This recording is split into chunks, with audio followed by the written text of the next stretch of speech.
This summer, the Broadway Show takes a look back at some of our best interviews from this past Broadway season. I'm so glad you're with us. I'm Tamsen Fadal. Aladdin celebrating a decade on Broadway, 10 years and going strong at the New Amsterdam Theater. And Sonya Balsara plays Princess Jasmine. All right, well, let's just jump in and talk about your long love affair with Princess Jasmine. Oh, yeah. I love her. She's a part of me. And I think when you grow up, I'm a mixed race kid. I'm half Indian, half white. You look for role models as a kid, and she was always one of them. You know, she's so many things. You see yourself visually represented, but also she's tough and smart and courageous, and she goes after what she believes in despite what everyone says around her. So I think she's an awesome role model for kids, and I love to be able to do that in a reimagined Broadway version of that every day. Does it still feel emotional to play the role each night? Yeah, there's always moments, you know, I've done it like almost 500 times now. Crazy. It's in perspective. Yeah, but like, you know, I think that you relax into it after a while, and so there's moments that like surprise me. And I hear a phrase in a new way, or like I'm watching other people and noticing something for the first time in that moment. And I think that makes me emotional, totally. Every day, there's a little kid in that audience whose life has changed forever. You know, people are like, why do you think Aladdin's been so successful? And I think it's because we are so rooted in joy. Everyone is so happy by the end of the show, and that can be cathartic and healing, and there's so much not joy going on in the world. And so I think that it's a beautiful thing to return to that and to choose joy every day. Aladdin is such a staple now on Broadway, which is pretty amazing. How does the cast feel, and how does that look celebrating that? I think we feel really lucky because, I mean, you look at other Broadway shows and we're just so lucky to have lasted. 10 years is a huge milestone for Broadway. I mean, there aren't that many shows that hit 10 years. So then to be a part of that and to know that we have a future beyond this too, and it brings us together, and I think every day we just count our lucky stars for sure. And what's remarkable is being in the show now as an adult, but you've played this role before, right? What's the difference between those two? I feel like there's a little difference. Production value might have been a little different. Aside from that. No, I actually, it was funny, a friend of mine who I hadn't talked to in years sent me clips from that production. I played Jasmine and Aladdin Jr. when I was 12. And it's funny because there's parts of it that I'm like, I actually recognize myself in that little kid with braces. And we obviously didn't have like a real flying carpet and all that stuff. But yeah, it's like, it's the same heart and like the little kid in me I bring on stage with me every day too. What did your family think when you got this role a year ago? I think that like the honor and the pride they felt was the most emotional part of the journey for me. And you know, they've like seen me be an actor auditioning for years, and they've known I've wanted this my whole life. So I think to be there on my Broadway debut night, and I come out on a cart in my first scene, and I can see the audience, and I immediately spotted my parents, even though they were wearing masks, and I was like, okay, I can't look there for the rest of the night, because I could just see them like crying, and yeah, it's beautiful. Now, I know you do so many shows a week to get up to 500. What do you do outside of it? Do you have a routine outside of it, or something you do to enjoy yourself, relax, find balance? Yeah, I go to the gym. It's like a mental game more than anything else. I have kittens. I spend time with them. I did work at the Bowery Mission this month, which was really great. Working with people who don't have access to a good meal every day, and they do awesome stuff there too. They do like art therapy there, and it was great to be there and learn more about what they do. Yeah, because I feel like even though I get to perform for a big audience every single night, what we do is insular, and our community it's in many ways, as much as it's for everyone, it can be very ego-driven, and I think it's good to get outside of my own head and outside of my own life and think about the things that really matter to me outside of being a performer. Where does that come from? Your parents?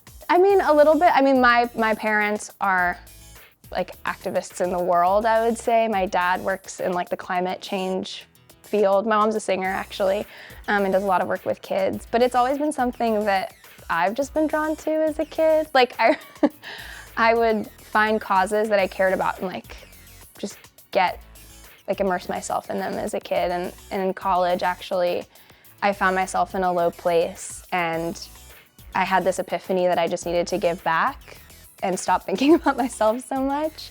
And I went to the Philippines and I did this disaster relief program where we like restructured and rebuilt community centers and built homes there, and it was like the best thing I've ever done in my life. So if I can go back to that at least once a month, it's good for me, it's good for the world, and I hopefully encourage other people to do the same. We're celebrating another huge opening night on Broadway.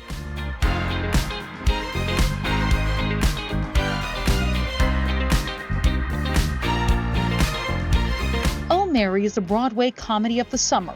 It's a twisted and hilarious reimagining of Abraham Lincoln's wife, Mary Todd. We hit the red carpet with the stars on opening night. It's a dream come true. It's the best feeling in the world. Of course, I always dreamed I would be on Broadway, but I never dreamed that it would be for something this dumb that I made up. And the fact that it's happening feels so surprising, but also so right. Reading the script made me like cackle, like out loud. I've never had that experience reading a play. And so I have been excited from my first point of contact with it. It's like being on stage with a wild animal. Cole is, first of all, the writing is so genius and hilarious, but as a performer, Cole is so unpredictable, and that makes it thrilling to be on stage.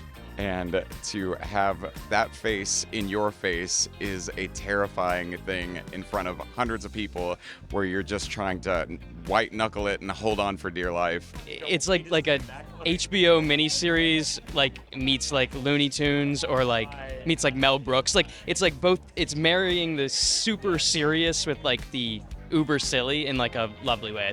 I really think it's a testament to Cole's ability to write humor that works at a variety of levels. You have your pratfalls and your ice cream jokes. You know, there's also deeper jokes about like the nuances of art and theater and cabaret. They're just really like, you know, it's like any good piece of theater. Anybody who comes and sees it, I think, is gonna laugh at something, is gonna be moved by something, and is gonna be walking away from the theater like, oh, there was something in there for me. Welcome to Cabaret at the Kit Kat Club. It's sexy, it's sinister, it's a visionary new revival of the classic Broadway musical. It stars Oscar and Tony winner Eddie Redmayne and one of the true rising stars of TV, Gayle Rankin. Let's send it out to Paul Wontorek.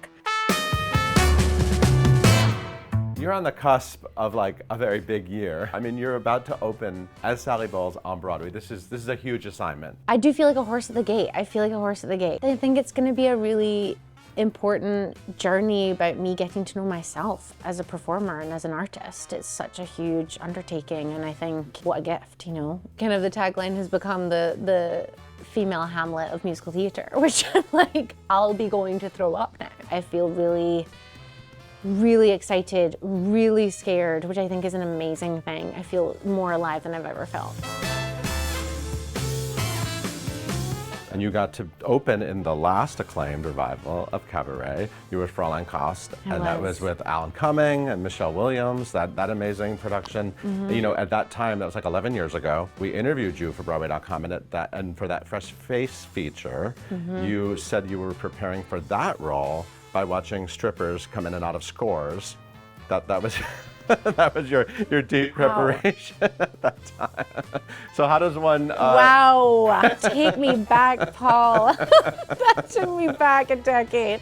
Not to get too poetic, but I feel like I've been preparing to play Sally for a decade. Some part of her has kind of lived inside of me, the kind of tender, ambitious, frightening and frightened artist of Sally's has kind of been a real like quiet burn, you know, that I wasn't even really able to identify. Cabaret's always been, it's always been there, you know. What I love about this role is I've seen so many amazing actresses do it, and they're all different. And you really get to apply a lot of yourself to the role. To play a performer is and one of the most iconic performers of all time in the kind of canon, certainly of musical theater. It's a really meta experience, and that's a dance, you know. And Sally as a character, and there's deep mystery there, and it's quite a private process. So is it fair to say you've had this Sally Bowles dream living inside you? Have you thought actively about playing this part? And when you heard it was coming back, were you like, I'm gonna go for this? Not actively when it came across my proverbial desk, you know, from my bed, on my laptop. I was like, should I audition for Cabaret?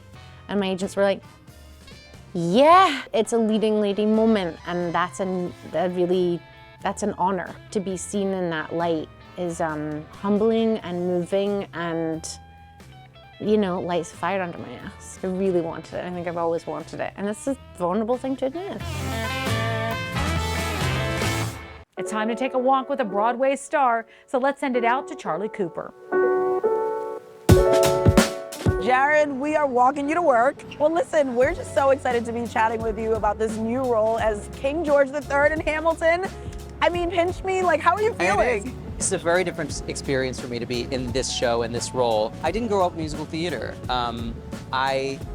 I grew up with pop and rock music and swing, and like that's all I sang, that's all I did. We didn't listen to Sondheim in my house. We didn't listen, I mean, like, you know, The Sound of Music would be on TV, but this was not a music theater household. Yeah. And so sometimes when, like, my wife just did Parade. Yeah.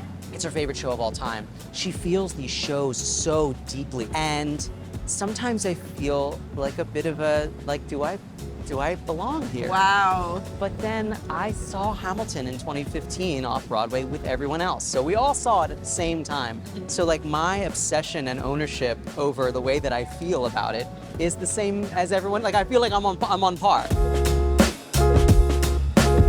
I have to know though, how did you get over that imposter syndrome initially? Or are you even over it? Do you feel like you're over it? I feel like I'm over it a little bit in this show, where like I love it as much as you all do.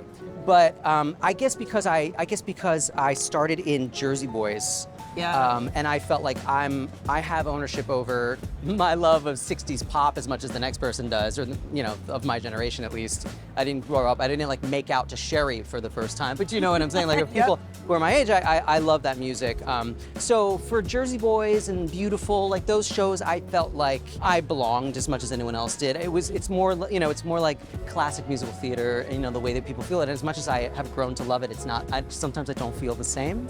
Or, you know, I feel like, and I think, look, I think all of us feel like imposters in one way or another. Totally. They're like frauds that are going to be found out, like, oh, I can't do this, or I can't, you know, but, so no, I'm not sure if I have entirely, but here I do. I mean, listen, I've done 3 shows, so I do feel like, do I belong? I don't want to break this, I don't want to break this very sacred show.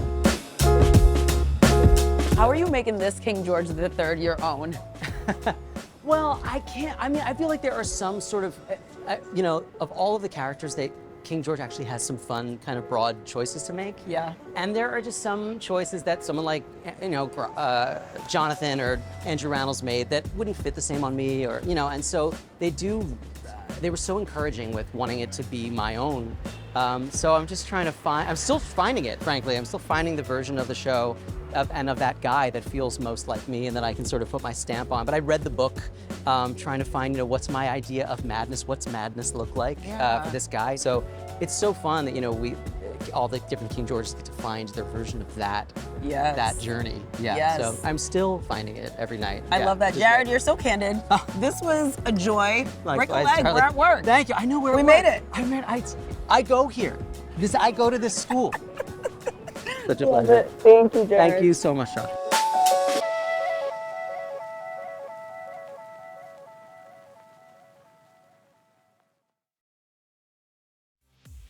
It takes a whole lot of people to keep a Broadway show running, from the stars on stage to the orchestra in the pit, and all the people behind the scenes whose names you don't always see in the playbill. Let's send it out to Perry Sook. Thanks, Tamsen. Athletic feats can be very strenuous on the body, especially when you do them 8 times a week like they do here on Broadway. Add that to the moves of MJ and MJ the Musical, and you might need a physical therapist. Luckily, they've got one here at the Neil Simon. Let's head inside to meet the girl who keeps them dancing. Anyone home? Hello! How's it going? Good, Zoe. Nice to meet you. Nice to meet you too. Perfect. So we are here with Zoe Tawa, the physical therapist here on MJ the Musical. Mind showing me where you work? Yeah, come on in. Let's go. Wow, for the grandeur of MJ, they sure don't give you a lot of space back here, do they? Wait till you see the PT room. Oh, wow. So right here on this table is where you do it all, yeah? This is where we do it all in this tiny little room. That's crazy. So how many, it's a pretty big cast in MJ. How many of the people are you working on a day-to-day basis? Yeah, so I'm here about 9 hours a week. So it kind of depends on the day, whether I'm here for 2.5 hours, an hour and a half. But yeah, so we have 20-minute slots. They're usually all full. I can imagine. I mean, the physicality of the show, not only is it so dance heavy, it's so specific. I mean, when you think MJ, you think the leaning, you think all the moves, that isolation, that's gotta be tough on the muscles. Are there any specific ones that you see yourself working on more than others? Yeah, so, I've worked on a lot of shows now, and there's some shows where it'll be one injury is really prevalent for the whole show, so shoulders or ankles.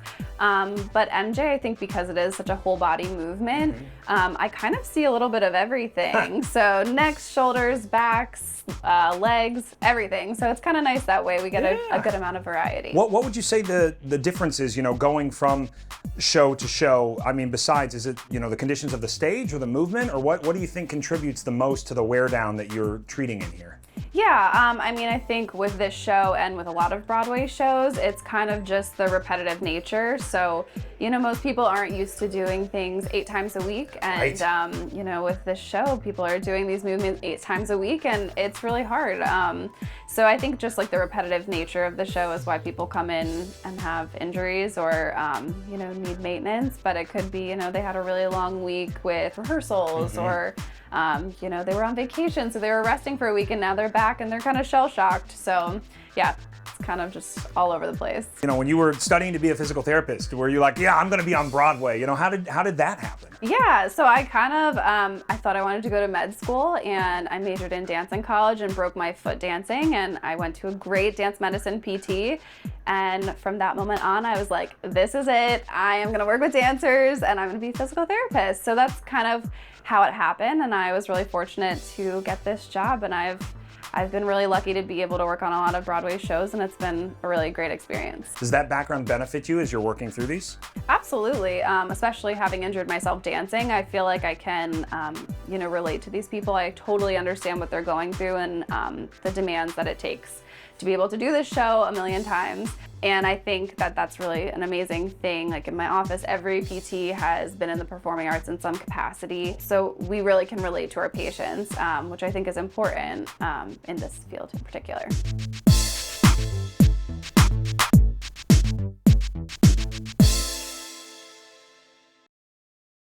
Hi, I'm Roger Bart, and I played Dr. Emmett L. Brown in Back to the Future, the musical. This tune was composed by my friends Glenn Ballard and Alan Silvestri, and it's called For the Dreamers.